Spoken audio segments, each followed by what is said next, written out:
साथियों, स्वागत है एक बार फिर से हमारे YouTube चैनल में। तो साथियों, बात करेंगे 19 मार्च को जो सेकंड शिफ्ट हुआ है उसमें किस प्रकार के क्वेश्चन पूछे गए हैं। तो जैसे कुछ मेरे पास कमेंट आ रहे थे कि सर ये भी बता दीजिए करिए कि आज का मैक्स नंबर, तो आज का मैक्स नंबर लगभग 120 गया है। तो इस तरह के मार्क्स जा रहे हैं। और आज के जो दोनों शिफ्ट थी उसमें ज़्यादा कोई खास क्वेश्चन नहीं है, घुमावदार क्वेश्चन ज़रूर पूछे गए हैं पर ज़्यादा टफ क्वेश्चन आज नहीं पूछे गए हैं। तो हम आज चलिए इसका स्टार्ट करते हैं। सेकंड मार्च का आपको विश्लेषण बताते हैं कि किस प्रकार से आपसे क्वेश्चन पूछे गए थे। तो चलिए 19 मार्च का सेकंड शिफ्ट का देखें तो सबसे पहला क्वेश्चन था कि खो खो में कितने खिलाड़ी होते हैं। खो खो में कितने खिलाड़ी होते हैं, तो इसमें 9 खिलाड़ी होते हैं। साथ ही साथ आपको ये याद रखना है कि 3 खिलाड़ी अतिरिक्त होते हैं। क्या? 3 खिलाड़ी अतिरिक्त होते हैं। तो इस बात को आपको याद रखना है। फिर बात करते हैं चंद्रयान 3 किस वर्ष में लॉन्च होगा। ये मोस्ट इंपॉर्टेंट क्वेश्चन है। जैसे कि मैंने जो आपका इसरो और नासा से संबंधित क्वेश्चन के एक वीडियो अपलोड किया है जो आपको डिस्क्रिप्शन बॉक्स में मिल जाएगा, तो आप उसे देख सकते हैं, जिससे आपका अंतरिक्ष विज्ञान के मोस्टली क्वेश्चन आपके कवर हो जाएंगे, जिसमें इस तरह के छोटे छोटे क्वेश्चन आपसे ईजिली बन जाएंगे और इस तरह के क्वेश्चन ही बेसिक पूछ रहा है आपसे।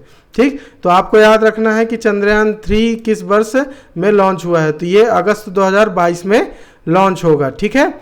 फिर आपका एक क्वेश्चन आया था कि तमिलनाडु में 12 वर्ष में एक बार मनाया जाने वाला त्यौहार कौन सा है। तो यह कुछ इसी तरीके का क्वेश्चन था। देखिए, हमको भी कोई परफेक्ट क्वेश्चन नहीं मिलते, हमें भी जो स्टूडेंट से पता चलता है वही हम क्वेश्चन यहाँ पे बताने की कोशिश करते हैं। कुछ इसी से सिमिलर क्वेश्चन था कि तमिलनाडु में 12 वर्ष या इससे कुछ कम आसपास में एक बार मनाया जाने वाला त्यौहार कौन सा है। तो एक बार आप तमिलनाडु से संबंधित त्योहारों को एक बार अवश्य देख लीजिएगा। फिर नेक्स्ट क्वेश्चन था कि वीरता पुरस्कार किसके लिए दिया जाता है। तो जो राष्ट्रीय वीरता पुरस्कार है ये मोस्ट इंपॉर्टेंट क्वेश्चन हो जाता है आपके लिए। तो राष्ट्रीय वीरता पुरस्कार जो है भारत में हर वर्ष 26 जनवरी की पूर्व संध्या पर बहादुर बच्चों को दिए जाते हैं। किसको दिए जाते हैं? तो यह बच्चों को दिए जाते हैं। ये चीज़ आपको याद रखना है।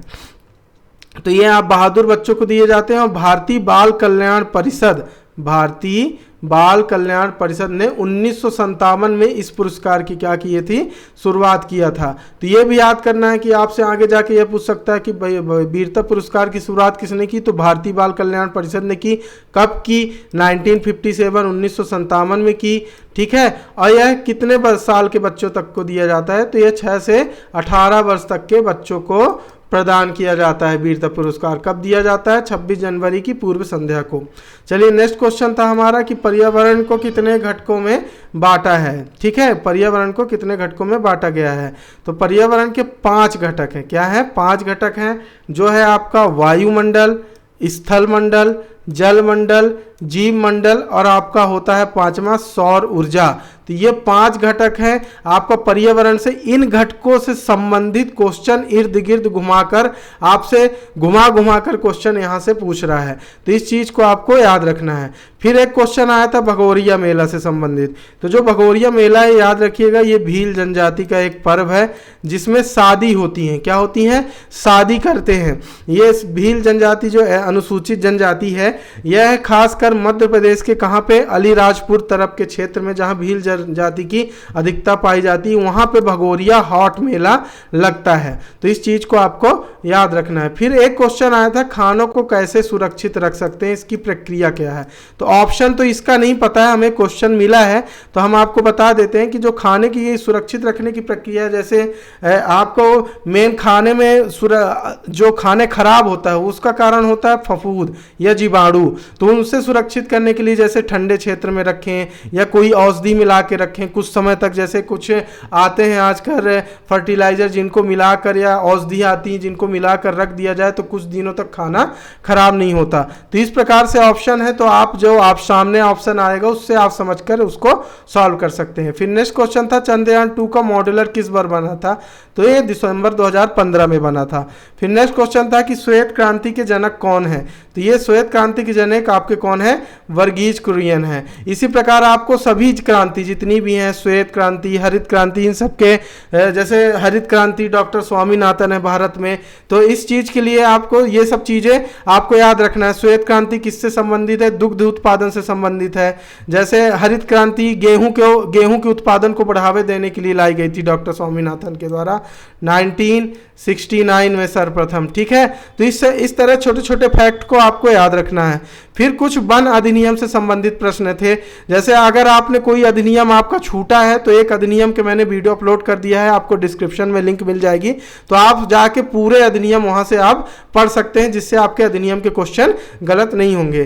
फिर एक आपका आएगा राष्ट्रीय उद्यान से संबंधित प्रश्न था, तो अगर आपको इससे संबंधित वीडियो चाहिए तो हमें कमेंट में जरूर बताइएगा।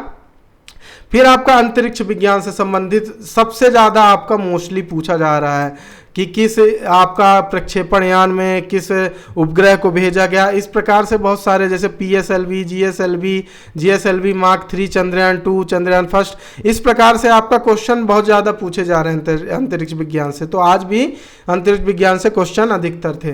फिर एक क्वेश्चन था एंटीजन। एंटीजन क्या होता है? तो कोई भी पदार्थ जो शरीर की प्रतिरक्षा तंत्र, ठीक है, एंटीबॉडी को प्रतिपिंड उत्पन्न करने में सहायक होता है, उससे प्रतिजन कहते हैं। एंटीबॉडी की यहाँ पे बात हो रही है एंटीजन से। जैसे आपका कोरोना वायरस है तो उसकी एंटीबॉडी बनाने के लिए उसी का वायरस को सूक्ष्म रूप से आपके शरीर में प्रवेश किया गया, किसके? वैक्सीन के द्वारा, जिससे आपके अंदर क्या बने? प्रतिरक्षा बने, एंटीजन बने, एंटीबॉडी बने। उसी चीज से संबंधित ये क्वेश्चन था। तो कुछ इस प्रकार से आज के शिफ्ट में पेपर थे। तो हम इस तरह के वीडियो एनालिसिस लाते रहेंगे। अगर आपको वीडियो अच्छा लगा हो तो वीडियो को लाइक करिए और चैनल को सब्सक्राइब करना मत भूलिएगा, जिससे आगामी कोई भी हम वीडियो अपलोड करें तो आप तक नोटिफिकेशन